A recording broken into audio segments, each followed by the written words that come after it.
말씀들 암송하셨습니까? 네. 우리 엄 목사님이 시작을 하셨지만 저는 아주 좋은 뜻이라고 생각을 합니다. 왜냐하면 말씀이 여러분 안에 채워지면 예수님도 이런 이야기를 하시죠. 너희 안에 무엇이 쌓인 것으로 너희가 말하느니 선한 것이 쌓이면 선한 말을 하고 악한 것이 쌓이면 악한 말을 하느니라. 우리 안에 진리의 말씀이 채워지면 우리는 진리의 삶을 살게 됩니다. 열심히 하나님의 말씀을 여러분 안에 채우시기 바랍니다. 같이 한번 외워보시죠. 사도행전 20장 32절의 말씀입니다. 내가 주와 그 은혜의 말씀에 부탁하노니 그 말씀이 여러분을 능히 든든히 세우사 거룩하게 하심을 입은 모든 자 가운데 기업이 있게 하시리라. 말씀은 하나님은 능력이십니다. 속성 중에 하나이죠. 하나님의 마음에서 나온 하나님의 말씀은 또한 능력입니다. 그 말씀은 살아있는 말씀입니다. 믿는 자들에게 그 말씀이 살아 능력으로 현실로 드러나는 것이 바로 우리는 이것을 가르쳐 하나님의 기적이다라고 이야기를 합니다. 믿음 가운데 이 하나님의 역사하심을 경험하시는 사람들이 되기를 간절히 축원합니다. 오늘은 성경 복음 말씀은 요한복음 12장 23절에서 26절의 말씀을 같이 교독하겠습니다. 한 절씩 보겠습니다. 명절에 예배하러 올라온 사람 중에 헬라인이 몇 있는데 그들이 갈릴레 베세데 사람 빌립에게 가서 청하여 이르되 선생이여 우리가 예수를 뵙고자 하나이다 하니 빌립이 안드레에게 가서 말하고 안드레와 빌립이 예수께 가서 여쭈니 예수께서 대답하여 이르시되 인자가 영광을 얻을 때가 왔도다. 내가 진실로 진실로 너에게 이르노니 한 알에 밀이 땅에 떨어져 죽지 아니하면 한 알 그대로 있고 죽으면 많은 열매를 맺느니라. 자기의 생명을 사랑하는 자는 잃어버릴 것이요 이 세상에서 자기의 생명을 미워하는 자는 영생하도록 보존하리라. 나를 섬기려면 나를 따르라. 나 있는 곳에 나를 섬기는 자도 거기에 있으리니 사람이 나를 섬기면 내 아버지께서 그를 귀히 여기시리라. 오늘은 여러분과 더불어 예수를 따르는 자의 고뇌라고 하는 말씀으로 같이 은혜를 나누고자 합니다.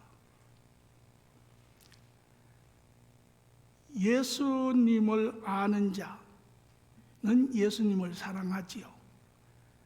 예수님을 사랑하는 자는 예수님을 따르려 합니다.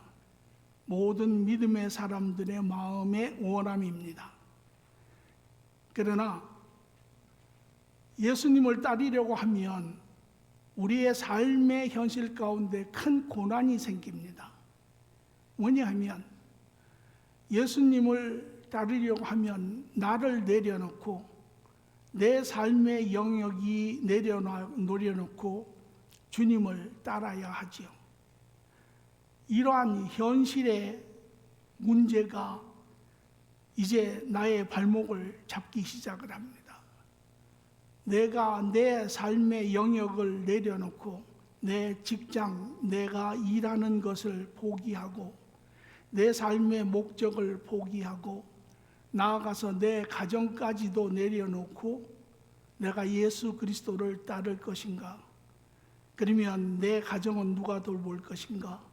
내가 일하지 않으면 내가 어찌 내 가정을 보필할 수 있을까? 아버지로서 남편으로서 이거는 책임 직무유기가 아닌가? 이러한 수많은 생각들이 현실 가운데 우리가 피해갈 수 없는 이러한 문제들이 우리의 발목을 잡기 시작합니다. 그리고 불행하게도 많은 분들이 여기에 예수 그리스도를 따르는 것을 포기하고 내 삶을 살아가는, 그로 말미암아 우리의 마음 안에는 참으로 힘든 그런 큰 부담이 생기기 시작하고 예수님 앞에 불순종하는 자기의 모습이 참으로 불만족스럽고, 또 나아가서는 마치 신앙생활 하는데 2등 신앙인처럼 그렇게 느껴지며 신앙의 삶에 있어서도 많은 능력이 없는 그러한 삶을 경험할 때가 있습니다. 여러분은 어떠세요? 지금도 여러분의 마음속에 그런 부분들이 여러분을 괴롭힙니까? 여러분을 힘들게 합니까? 마음으로는 주님을 따라가기를 원하지만, 그러나 여러분에게 주어진 현실의 삶이 여러분을 막고 있습니까? 오늘 우리는 이 말씀을 한번 같이 보고자 합니다. 주님은 우리에게 뭐라 하시는지, 또 왜 이런 이야기를 하시는지. 오늘 우리가 읽은 본문의 말씀은 요한복음 12장 23절에서 26절의 말씀입니다. 배경적으로는 예수님의 마지막 한 주의 삶에 속하는 부분입니다. 예수님께서 토요일 날, 한 주 전 토요일에 베다니로 오시고 이제 주일을 쉬시고 월요일 날 예수님이 입성하시죠. 나귀를 타고 예루살렘에 입성하시고 화요일 날 성전으로 들어가셔서 그 성전을 청소하시고 수요일 날 성전에서 종교 지도자들과 하나님의 말씀을 논쟁합니다. 그리고 목요일 날 이제 유월절 식사 만찬을 제자들에게 명하시고 가르치신 후에 만찬을 하세요. 그리고 목요일 날 밤에 잡히시고 금요일 날 십자가에 돌아가신 후에 3일 후 주일 아침에 부활하십니다. 이러한 배경 아래 오늘 여기 본문에 보니까 명절을 지키려 많은 사람들이 올라오매 그 중에 헬라인 그리스 사람이 몇이 있었다라고 합니다. 이 마지막 주에 금요일이죠. 유대인의 날짜로는 그날이 유월절입니다.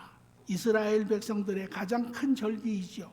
그래서 모든 로컬 사람들뿐만 아니라 유대인들 중에 외국에 사는 사람들도 그 시기에는 다 유대로 돌아와서 예루살렘에 모여 성전에서 절기를 지킨 그러한 때입니다. 이때 오늘 본문의 말씀을 보니까 그리스 사람 몇 사람이 그 절기를 지키기 위해서 왔다라고 합니다.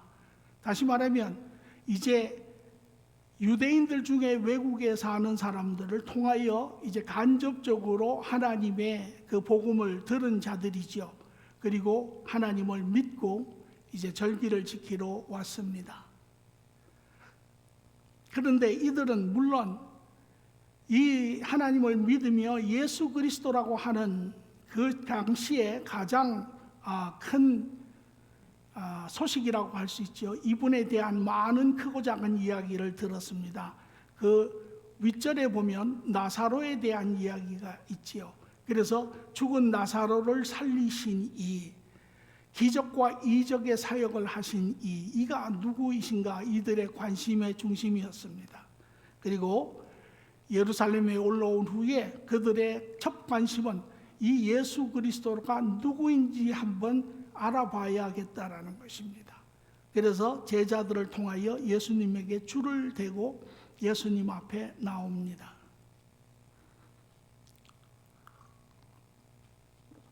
예수님은 이들을 보시는 그 순간에 그들에게 무엇 때문에 나를 보고자 하느냐 물어보지 않으십니다.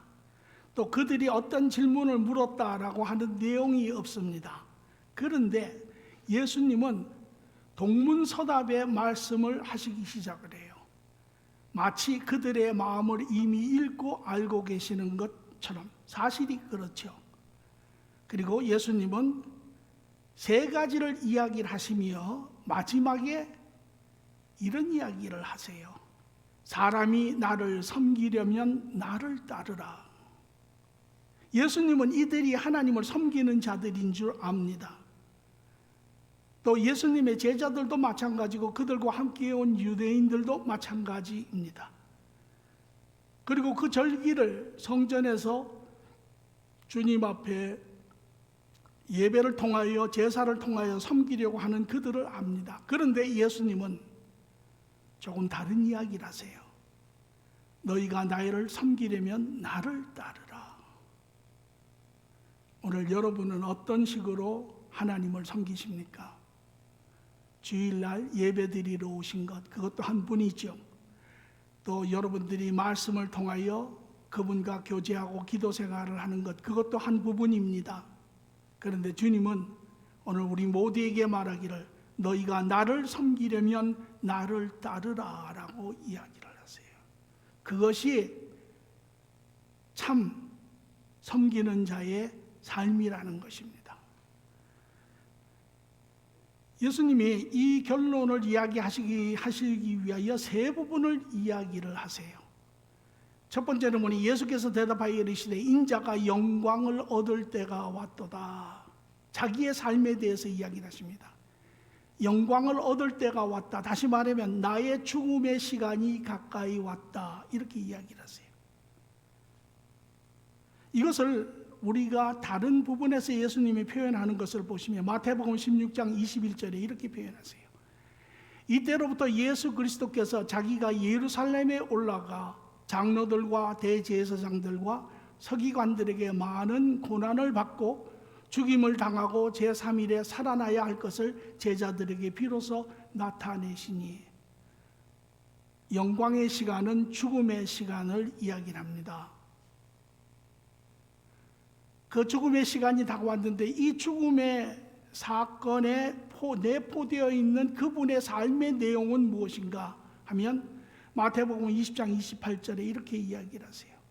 인자가 온 것은 섬김을 받으려 함이 아니라 도리어 섬기려 하고 자기의 목숨을 많은 사람의 대속물로 주려 함이니라. 나의 영광의 시간이 다가왔는데 이제 나의 죽음의 시간이 눈앞에 있는데 이것은 바로 너희를 섬기는, 죽기까지 섬기는 내 삶의 모습이니라 라고 가르치고 계세요. 이것이 예수님이 스스로 자기의 삶의 길을 보이고 계십니다. 그리고 이어서 두 번째 비유를 들고 계세요. 내가 진실로 진실로 너희에게 이르노니 한 알의 밀이 땅에 떨어져 죽지 아니하면 한 알 그대로 있고 죽으면 많은 열매를 맺느니라. 이것은 그 이야기를 듣는 그 당시의 모든 유대인들이나 이 헬라인들까지 또 오늘 이 시간에 우리도 이 사실을 쉽게 알 수 있는 자연의 법칙, 자연의 길입니다. 우리가 농부가 봄이 되면 밀에 씨를 뿌리지요. 그리고 대부분의 밀은 땅에 묻혀 얼마 있지 않다가 그 씨가 죽어 터지면서 그 안에서 싹이 나고 싹에서 줄기가 나오고 줄기가 마침내는 많은 알곡을 맺지요.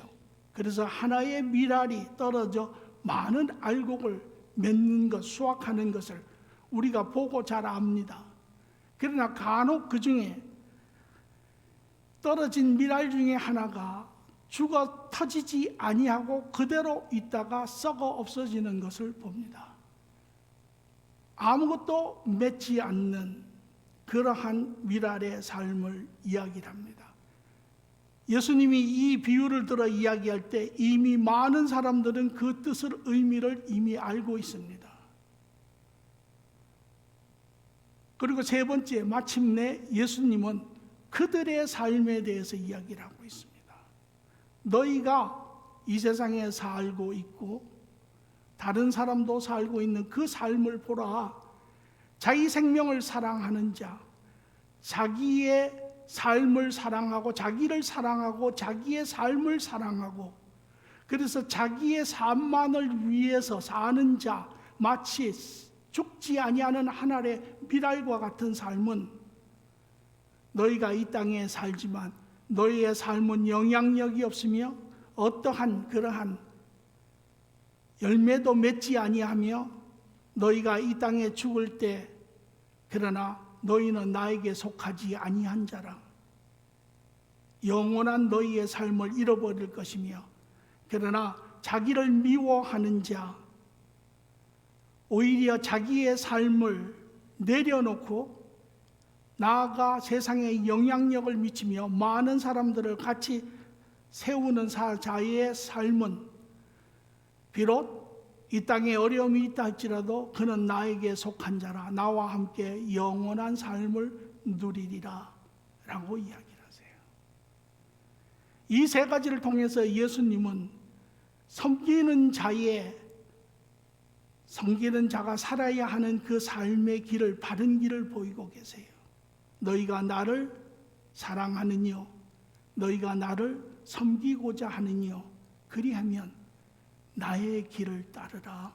내가 너희에게 보여준 그 길을 살라. 그것이 바른 섬기는 자의 길이니라.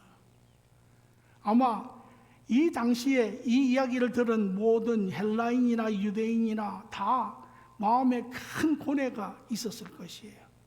아니 그러면 내 비즈니스도 다 내려놓고 내 가정도 내려놓고 내 모든 꿈도 내려놓고 주님을 따라야 하나. 일생일대의 큰 도전이지요. 믿음과 삶이 격돌하는 그러한 순간입니다.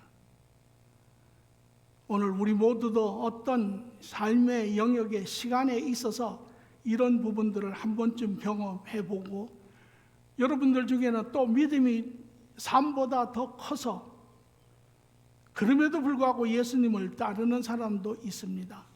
그러나 또 그렇지 못한 사람도 있습니다. 여기에 우리의 큰 딜레마가 있지요. 예수님이 우리에게 여기에 가르치시는 것은 예수님을 섬기는 바른 길은 예수님의 길을 따르는 것인데 자신만의 삶을 내려놓고 섬겨 함께 세우는 삶을 살라라고 이야기를 하세요.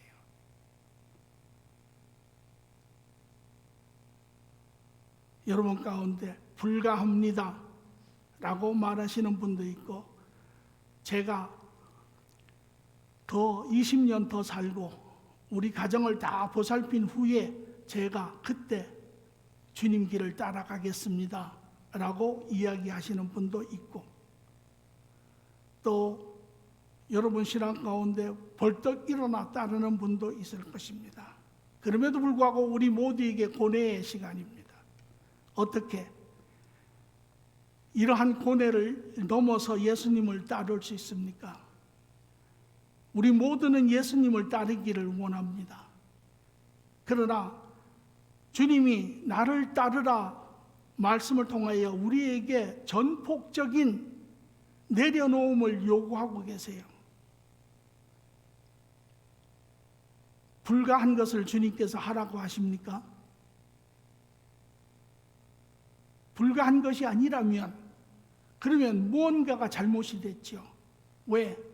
내 삶을 주신 이도 하나님이시고 내 가정을 축복하신 이도 하나님이신데 그러면 이 두 개가 상충되어 부딪히는 것은 어쩐 일입니까?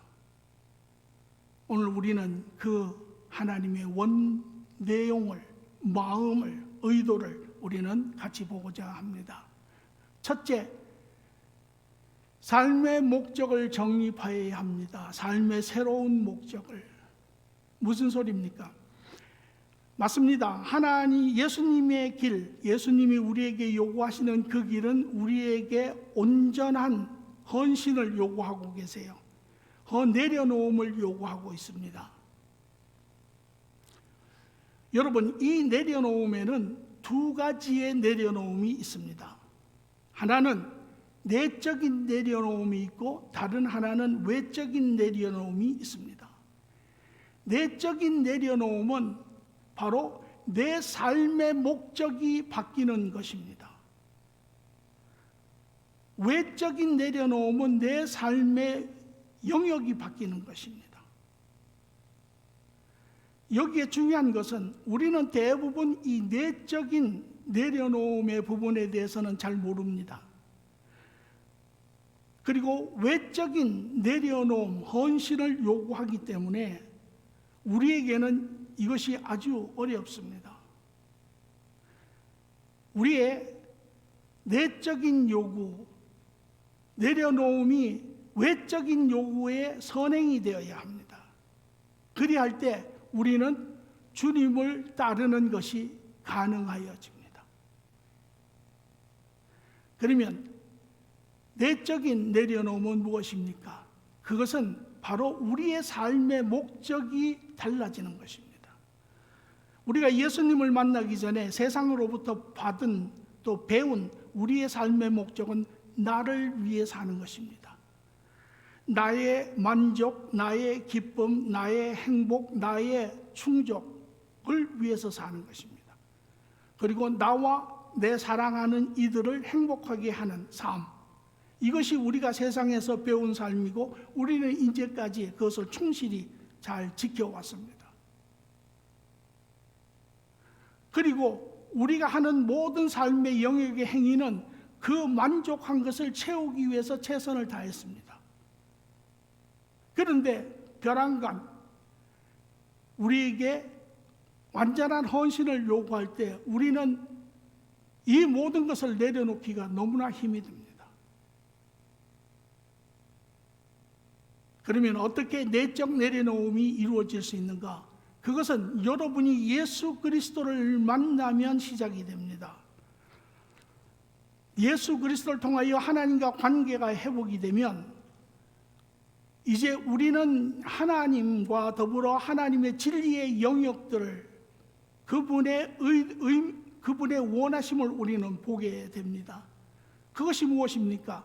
우리의 삶은 하나님 안에 영원한 영생의 삶입니다. 그리고 우리가 그 영생에 비해서 이 땅에 사는 삶은 잠시 주어진 시간의 삶입니다. 우리가 하나님 나라에 속한 자이면, 하나님과 관계가 회복된 자이면, 하나님과 동행하는 자이면 우리의 삶의 초점은 여러분 잠시 사는 이 땅이 우리의 삶의 초점입니까? 아니면 하나님과 더불어 사는 영원한 세상이 우리의 삶의 초점입니까? 우리의 삶의 초점은 당연히 영원히 사는 하나님 나라의 초점으로 바뀌게 되고, 그 하나님 나라의 초점은 무엇입니까? 하나님 나라의 초점은 바로 하나님의 나라입니다. 하나님께서 계획하시고 예수님께서 이미 시작하셨고 이제 우리로 인하여 더불어 완성하시고자 하는 하나님 나라의 계획입니다. 그러므로 우리의 삶의 목적이, 이 땅에 우리가 존재하는 삶의 목적이 먼저 정립이 되어야 합니다.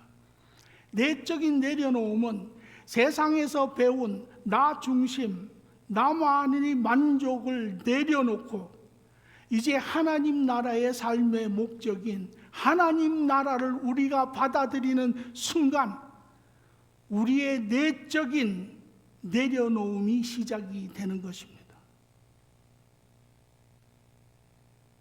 오늘 여러분에게는 내적인 내려놓음이 정립이 되셨습니까? 만약에 여러분 그것이 정립이 안 되셨다면 여러분의 삶을 내려놓고 주님을 따르는 것은 불가합니다.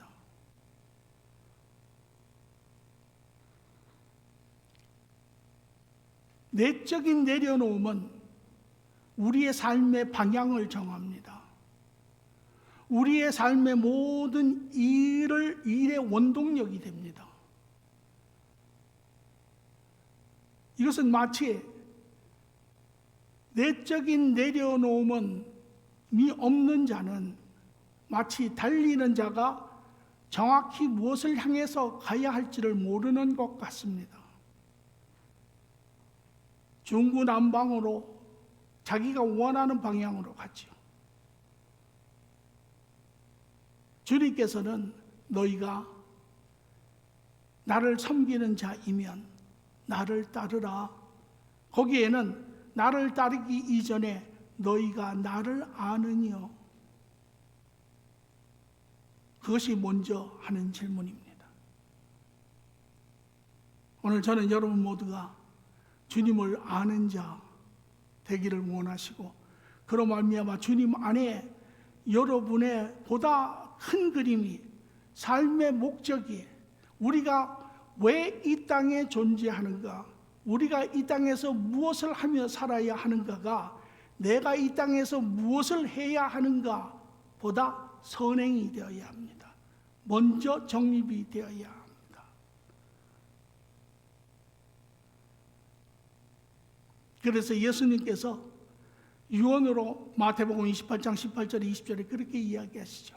예수께서 나와 말씀하여 이르시되 하늘과 땅의 모든 권세를 내게 주셨으니 그러므로 너희가 가서 모든 민족을 제자 삼아 아버지와 아들과 성령의 이름으로 세례를 베풀고 내가 너희에게 분부한 모든 것을 가르쳐 지키게 하라. 볼지어다 내가 세상 끝까지 너희와 항상 함께 있으리라 하시니라. 예수님을 따르는 자들에게 남기신 유언의 말씀입니다. 그리고 고린도후서 5장 20절에 그러므로 우리가 그리스도를 대신하여 사신이 되어 하나님이 우리를 통하여 너희를 권면하신 것 같이 너희를 대신하여 간청하노니 너희는 하나님과 화목하라. 주님께서 시작하신 일, 이제 그 마무리의 역할들을 우리에게 주님께서 부탁하고 계십니다. 그러므로 하나님은 우리에게 말씀하시기를 마태복음 6장 33절에도 그런즉 너희는 먼저 그의 나라와 그의 의를 구하라. 이것이 우리의 삶의 목적이 새롭게 정립이 되어야 한다는 것이죠. 이것이 내려놓음의 첫 단계라고 볼 수 있습니다. 두 번째, 이제 내적인 내려놓음이 이루어졌으면 두 번째 우리는 외적인 내려놓음의 시간을 볼 수 있습니다. 각자의 재능과 성숙에 따라 삶의 영역을 전합니다. 우리가 내적인 영역이 없이, 내려놓음이 없이 외적인 영역을 내려놓으려고 하면 힘이 든 이유가 무엇이냐면 우리의 삶의 목적은 여전히 나입니다. 바뀌지 않았습니다. 내 가정입니다. 그런데 그 가정과 나의 그러한 목적을 충족하기 위하여 나의 모든 삶의 행위들이 이루어지고 있는데 그 행위를 내려놓으라는 것입니다. 포기하라는 것입니다. 다시 말하면 행위를 포기한다는 것은 내 삶을 포기하라는 것이죠. 어렵습니다.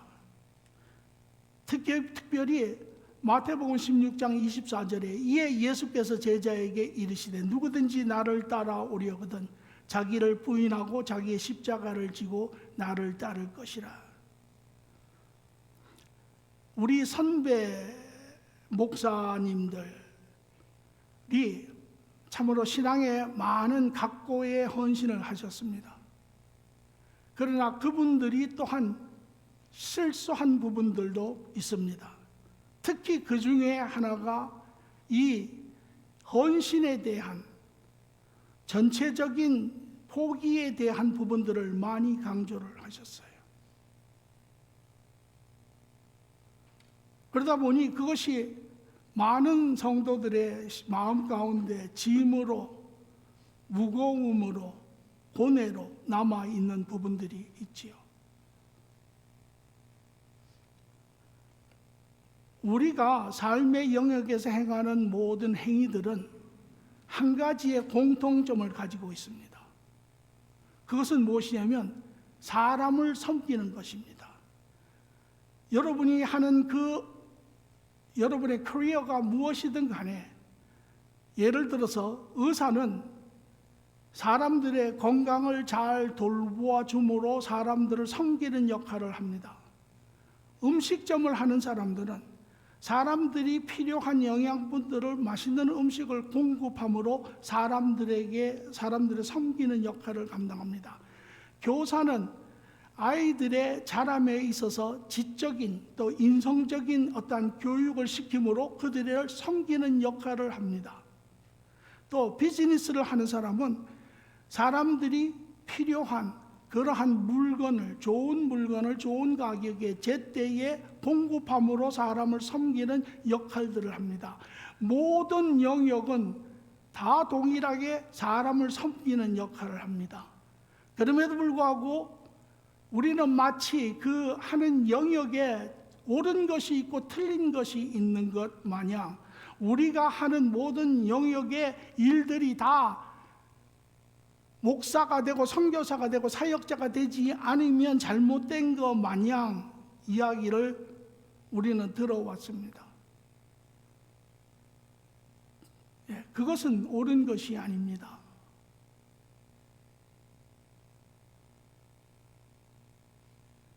여기에 우리 이 문제는 첫 번째 내적인 내려놓음의 부분, 삶의 목적의 부분이 재정립되지 않은 상태에 외적인 내려놓음을 지나치게 강조하기 때문에 그것이 우리가 받아들이기가 힘든 고뇌하는 이유입니다.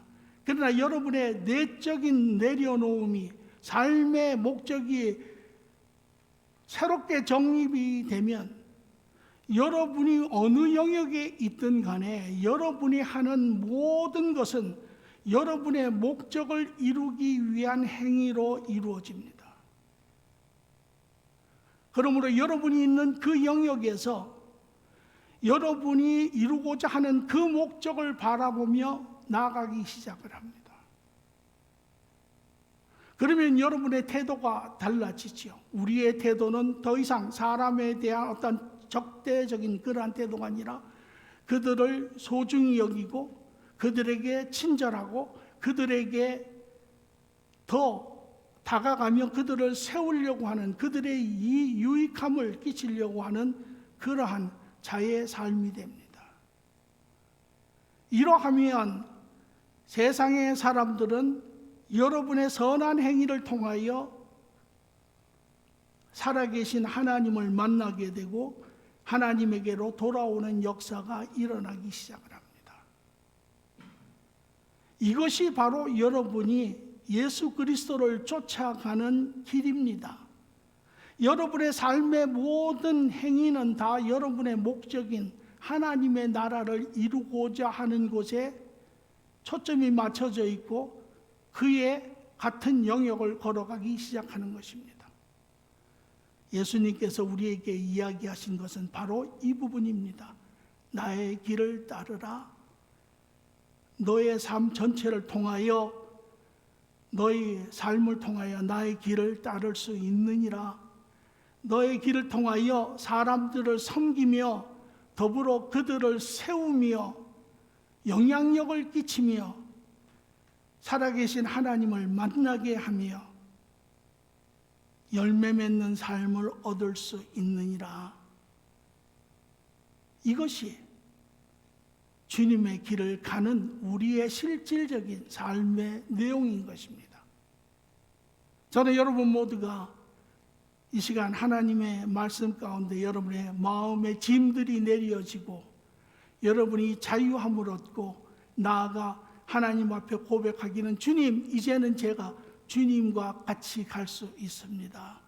제 모든 삶의 영역에 주님을 인정하고 주님을 의지하고 주님과 함께 이루어갈 수 있습니다 라고 이야기할 수 있습니다. 물론 우리의 삶의 영역에는 단계가 있습니다.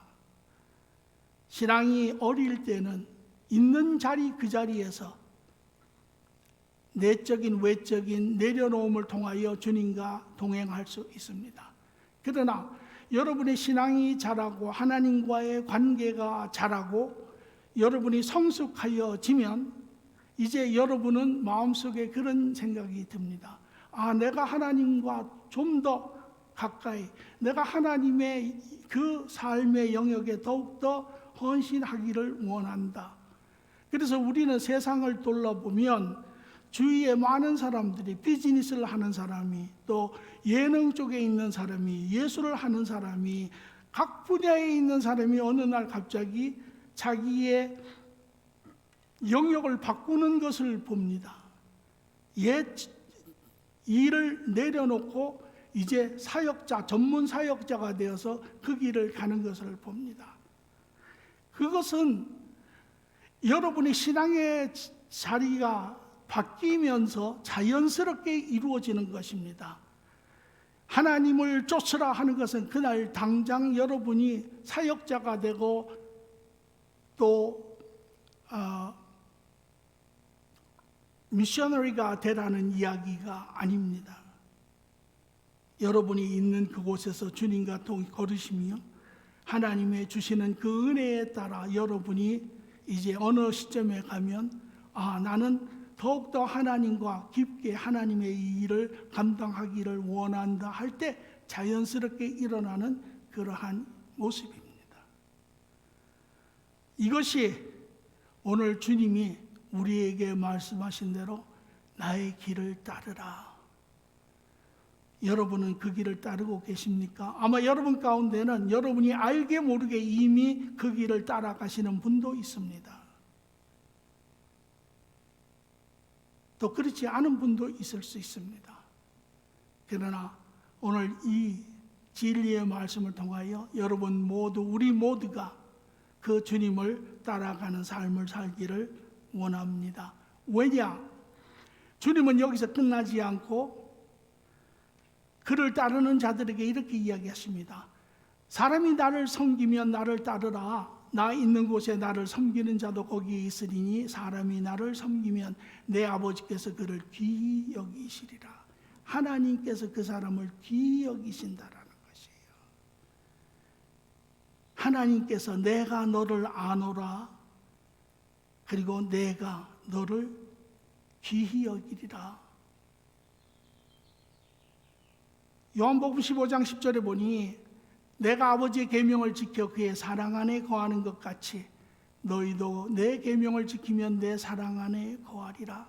너희가 이제 나와 함께 삶의 길을 같이 가면 우리는 깊은 그 하나님의 사랑을 시간마다 경험하게 됩니다. 하나님의 임재하심과 동행하심과 충만하심을 우리는 경험하게 됩니다. 우리는 말할 수 없는 세상에서 우리가 경험하지 못한 그러한 내면의 만족감과 그 충만함을 우리는 경험하게 되는 것입니다.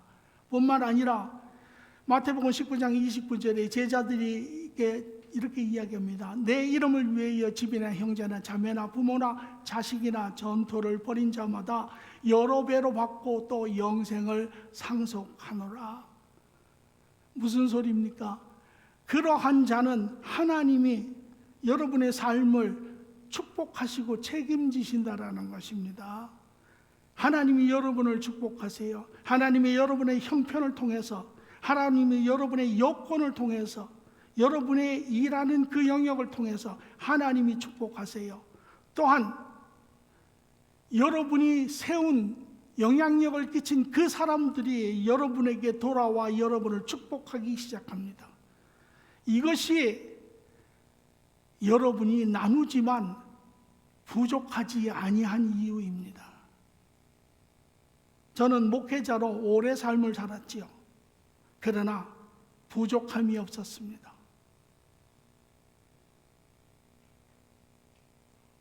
여러분의 삶을 여러분이 하나님의 일을 하시면 하나님이 여러분의 삶을 책임지세요. 이것이 하나님의 방법입니다. 하나님은 이것을 통하여 여러분이 많은 열매를 맺을 뿐만 아니라 여러분 스스로가 그 열매의 원줄기가 되고 뿌리가 되어서 기쁨의 근원이 되고 축복의 근원이 되기를 원하시는 것이 하나님의 뜻이세요. 제가 아는 한 기독교 가정이 있었습니다.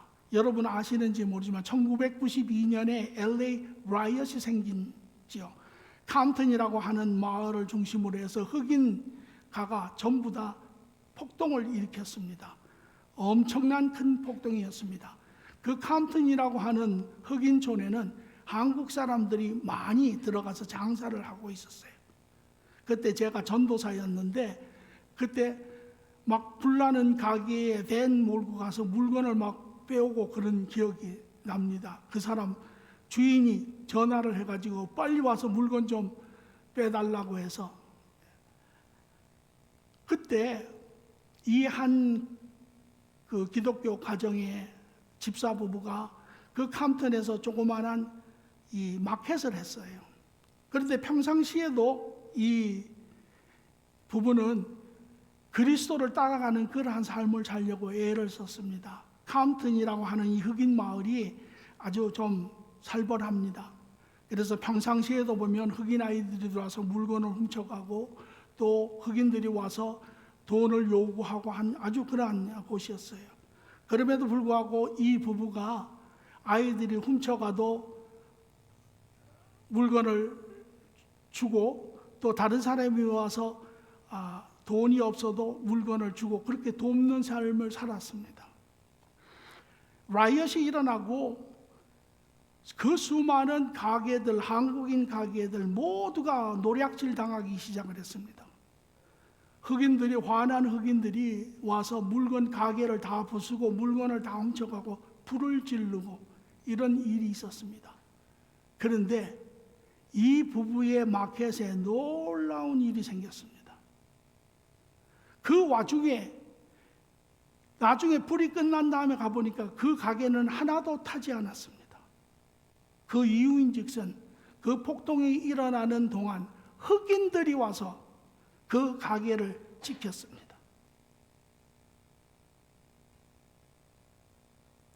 그리고 그 후에 부시 대통령이 캄튼에 이렇게 방문을 했을 때 다른 데를 안 가고 그 가게를 갔습니다.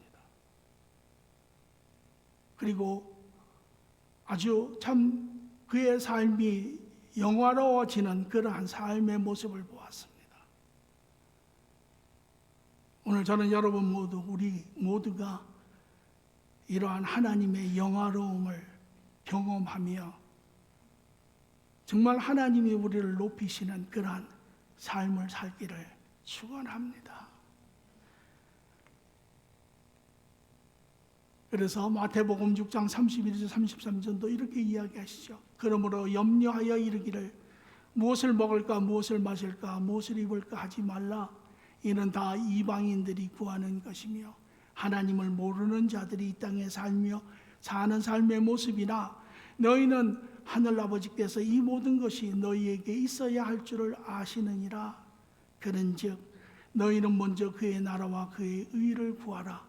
그리하면 이 모든 것을 너에게 더하시리라. 오늘 우리는 이 말씀을 통하여 하나님의 놀라운 참으로 은혜와 우리를 충만하게 하시는 그 삶의 영역을 우리는 봅니다. 예수를 따르는 자의 삶이 가장 복되고 위대한 삶입니다. 오늘 주님을 우리는 능히 가신 길을 우리는 쫓아갈 수 있고 그로 인하여 하나님의 그런 예비하신 축복과 평강과 기쁨과 안식이 여러분 심령과 가정 가운데 충만하기를 축원합니다. 좋으신 아버지 하나님 감사합니다. 오늘 말씀을 통하여 하나님 깊이 느낍니다. 하나님은 선하신 분이고 우리를 사랑하시는 분이고 우리에게 가장 좋은 길로 인도하시기를 원하시는데 우리는 그 하나님의 바른 뜻을 이해하지 못하고 우리의 삶의 현실적인 문제로 부딪혀 고뇌하고 뒤돌아서는 우리의 모습을 다시 한번 깨닫습니다.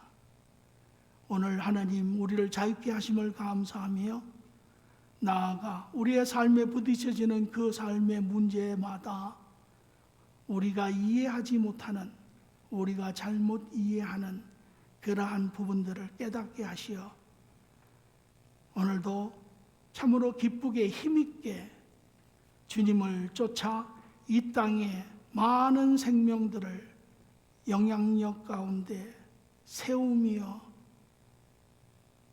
삶 가운데 많은 생명들을 함께 세우는 열매 맺는 삶 되게 축복하여 주시옵소서. 감사함이 예수님 이름으로 기도합니다. 아멘.